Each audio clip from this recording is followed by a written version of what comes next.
So I wanted to put together some videos responding to some of the dumb stuff and some of the other stuff that I see on social media daily. That, and it takes way less time to make these sorts of videos. This is the beginning of a series of videos I will make looking at memes we should all take another look at, and then hopefully not want or need to look at again. I think we need to be a bit more clear here. I've come across many a knuckle-dragger claiming that the rich are in fact taxed. And it is true. They pay sales tax, house tax, and on and on. This is not moving the conversation forward. Tax the rich.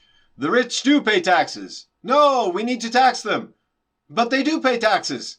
This is going nowhere. What exactly should be different about tax laws in country X? Would you like to see companies not be allowed to have offshore accounts? Would you like to see companies not be allowed to move their headquarters to places with cheaper taxes?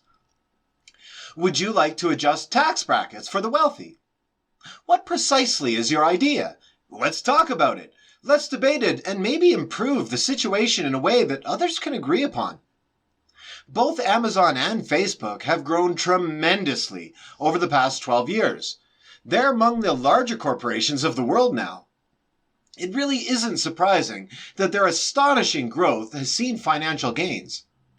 America, on the other hand, has had a lot of problems over the past 12 years. So perhaps this isn't a fair comparison. Look, I want the rich to pay their fair share. I want companies to support the countries and people that made them successful. What is their fair share? Having open dialogue that goes beyond the surface, simplistic, tribalistic flag waving that this is an example of is the only way to make good change that we can all agree upon. This, like many other examples we see daily, is a wedge that divides us, not a useful point that inspires dialogue. Okay. Look, being clear and understood is important. I'm not sure if I will do a video on this topic or not. I will say simply here that being clear and understood is important. If the woman in the picture wants us to refer to her as a woman, sure, I can do that. No issue. Excuse me, miss, but you're a terrible piece of human excrement and deserve to be tossed like common kitchen trash. The problem is that this is not directed toward the person who identifies as a woman. This is directed as news, perhaps even a warning. Look, if I read in the paper that a 50-year-old Chihuahua is terrorizing the city, I would expect to see a 50-year-old Chihuahua doing some pretty terrible damage somewhere in the city. I would, by the way, be quite interested in how said pooch is doing said damage. This knowledge would help me to understand what is happening and what to look out for. If I turned around and saw Godzilla breaking buildings while eating a piece of mystery meat stuffed into a Taco Bell wrapper, I would be very confused about the headline. We need to be honest and open about objective facts. In the case of Godzilla, we could write, "Lizard with a Chihuahua fascination terrorizes city," or "Lizard taco lover laces Los Angeles." In terms of the person here, how about something more like person who identifies as a woman, or person who prefers to be labeled a woman, or horrible pedophile abuses child in park. Giving accurate information not only helps us protect ourselves, but helps in statistics, which are needed to fight situations exactly like this. Consider statistic gatherers marking this down as indeed a woman sexually abusing a child. Well, of course, one example won't skew large stat sets. However, how many sexual abuse situations happen in Toronto's parks? I'm not sure. I hope not many. I would not want to think of ways to ban women going into parks in order to protect little boys. This doesn't seem like the right choice. You can believe whatever you like. I've met great people who think they have the power of healing by laying hands. I've met wonderful people who think their zodiac is the best way to face the day. I've met flat earthers and those that believe they have been abducted by aliens. You can believe whatever you like, but if you want others to accept your claim, you're going to need evidence. Well, at least for those of us who are rational. Don't argue. Just distance.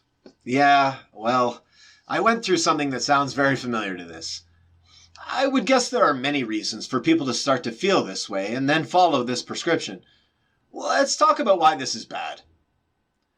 As intended, which is not how it is being used in real life today, arguing is a method to come to a mutual understanding or agreement. This is quite simple, although sounds a little counterintuitive. We argue so we can agree. We argue because of one of three things is true. Number one, I am correct and you are mistaken. I care about you and want you to be correct too. In this case, if you care about the person or people in general, you should always help them find the correct position as well. Even if you're purely selfish, in democratic societies at least, that person who is incorrect has a vote, just like you. It is selfishly in your best interest for them to vote on things you agree with, assuming you are indeed correct. Number two, I am incorrect and you are correct. Well, if you care about truth, then you would try to find out about all the areas in which you're mistaken. Correcting false ideas and replacing them with correct ideas is a process we call learning. You could claim that you don't care about the truth, in which case, go away.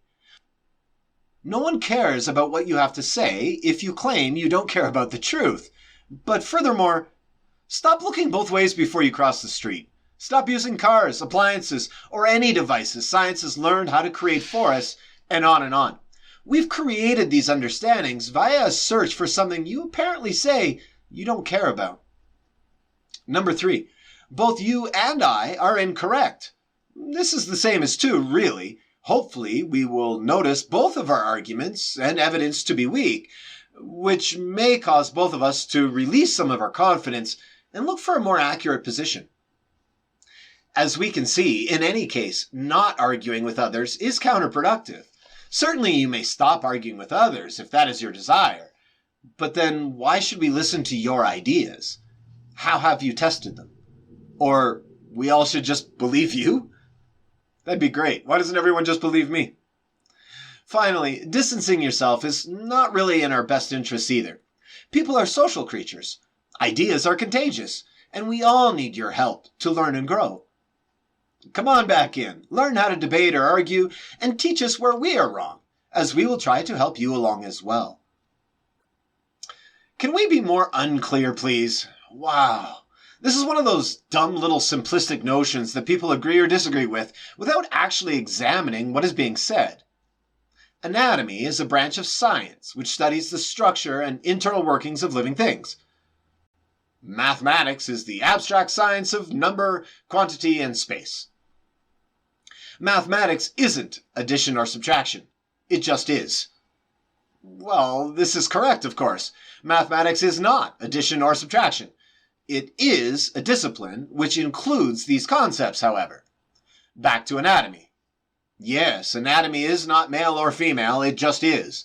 This is correct. And much like in the mathematics example, anatomy is a discipline which includes these concepts. Not all living things are male or female.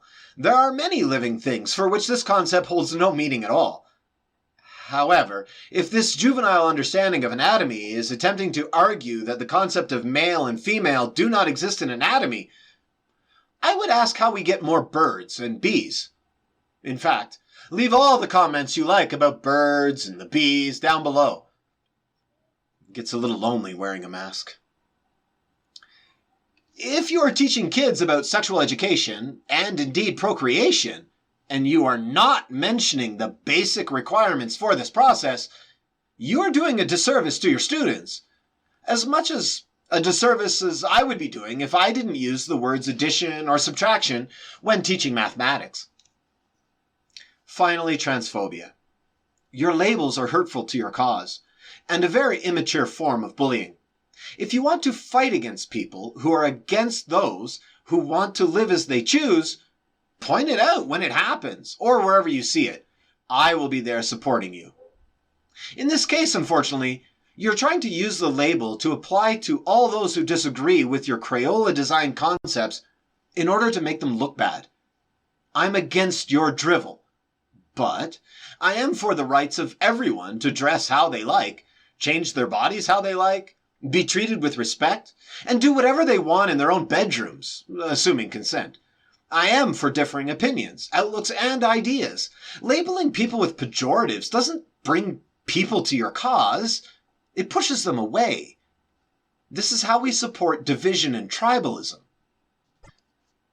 People these days don't apologize for doing wrong. Rather, they blame us for acting the way we react. I'm not sure who is being referred to here. I apologize when I do something wrong. My friends do. People on the street do. We even see it on the news. To some degree. Sometimes. Okay, it's a bad example. At any rate, there are some serious problems with assumptions here. People don't apologize for doing wrong. Well, who is saying they did wrong? You? The law? Or them? If they do not think they have done wrong, why would they apologize? If you think they did wrong, perhaps the onus is on you to show them so they do apologize? And moreover, do not repeat this bad behavior? This is a problem we seem to come back to again and again. How does it feel to be wrong, be finding out you were wrong? It feels exactly like being right. I don't think many people go around trying to do bad things. Surely there are some. Generally, I would guess, people think that they are doing the right thing. Let's concede a point, then destroy this babble. Yes, it is possible for some bad person to do something wrong and then blame someone for reacting the way that they do. However, I would think that the other case is by far more common. Person A does something person B thinks is wrong. Person A does not think it was wrong. Person B, thinking it was wrong, reacts in a negative or perhaps slightly aggressive way. Person A, thinking they did nothing wrong, sees person B as having done something wrong. The reaction. Now we have completed our first cycle. Person B has now done something that person A thinks is wrong, and person B doesn't think they did anything wrong, but now person A is telling them they should apologize. Life rolls on. Groups separate rather than come together. Tribalism grows and grows. A greater divide. Less in common. The problem is this kind of simplistic thinking, this lack of logic, reasoning, and understanding. Memes like this are hurting us. Where to start? This is something a lot of people don't seem to get.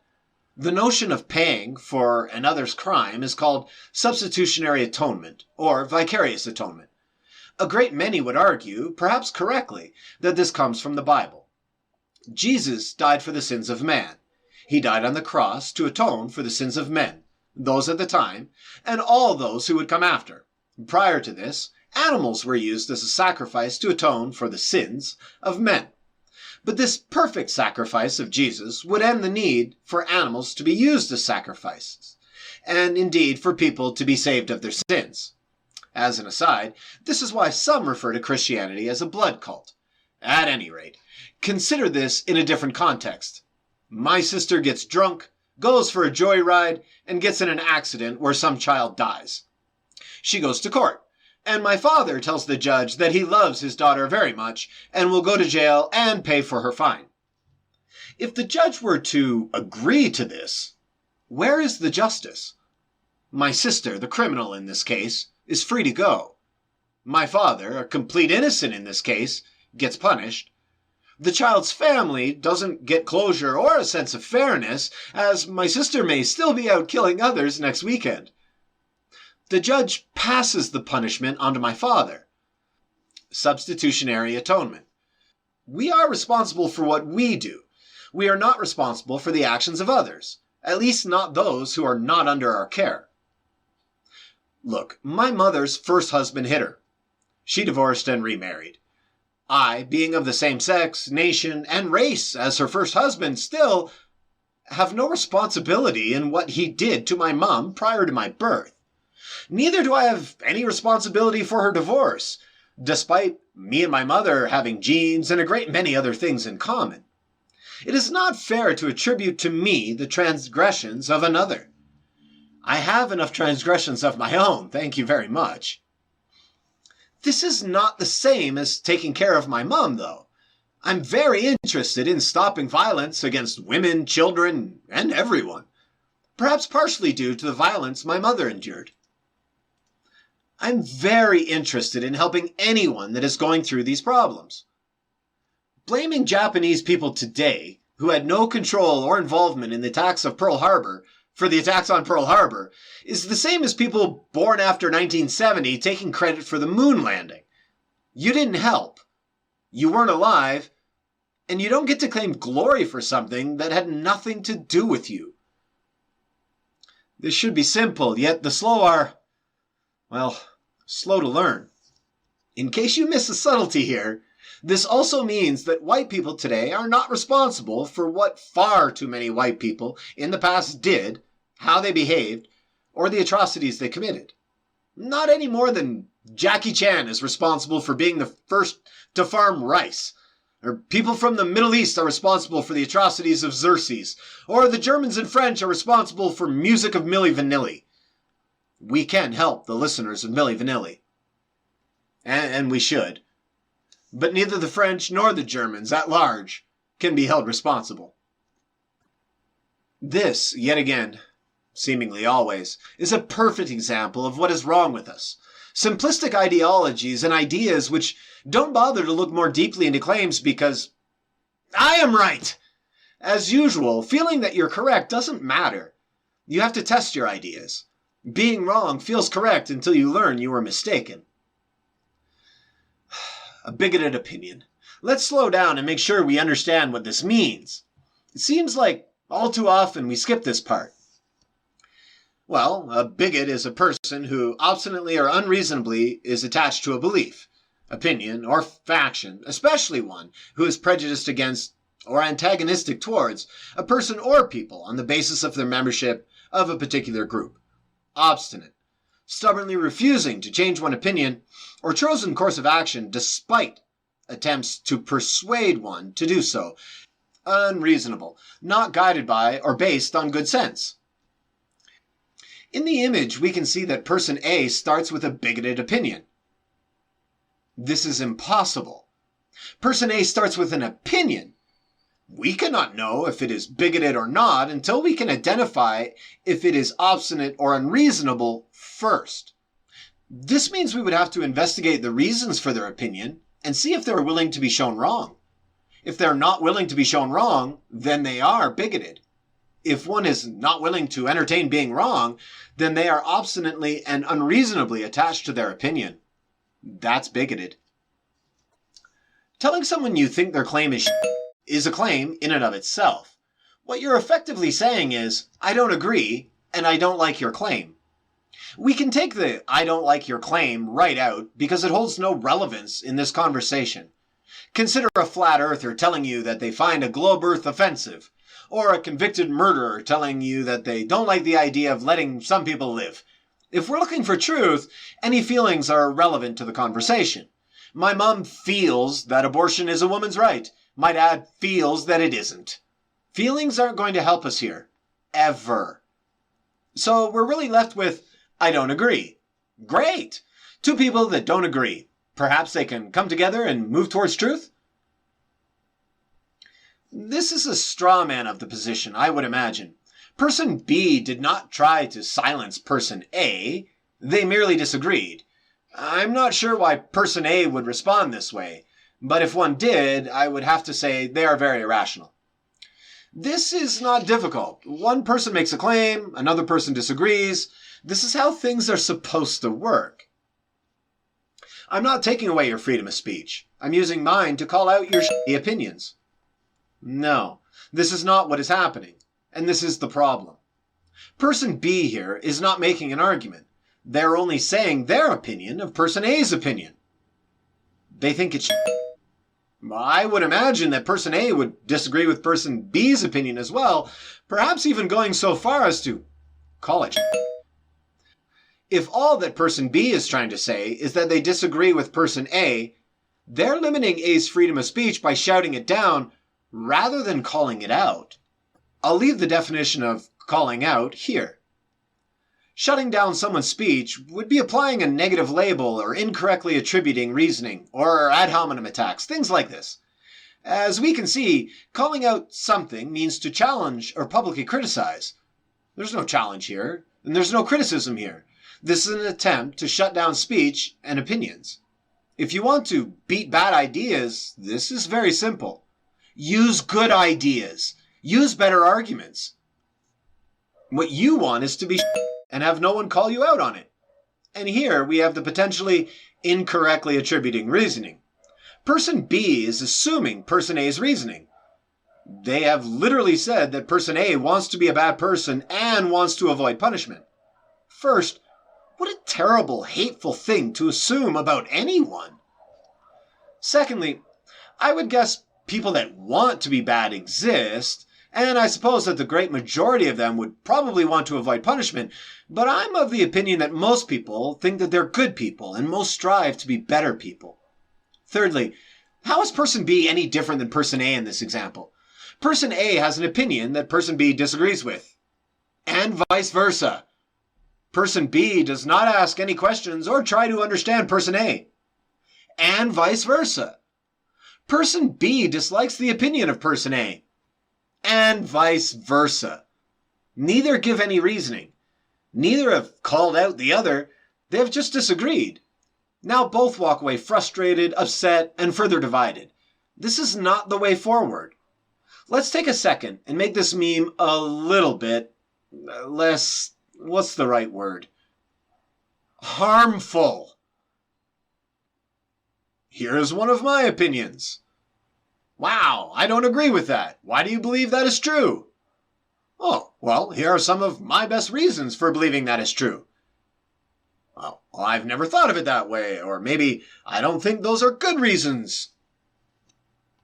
Wow, I've never thought of it that way. Well, I don't think those are good reasons. I'm glad we talked about this. I feel I understand your point of view better. Or maybe, burn in hell, you asinine baby-eating butt monkey with all of your kind that revel in the blood of the innocent. Great. Fighting, division, bringing people together. We can all do much better than this.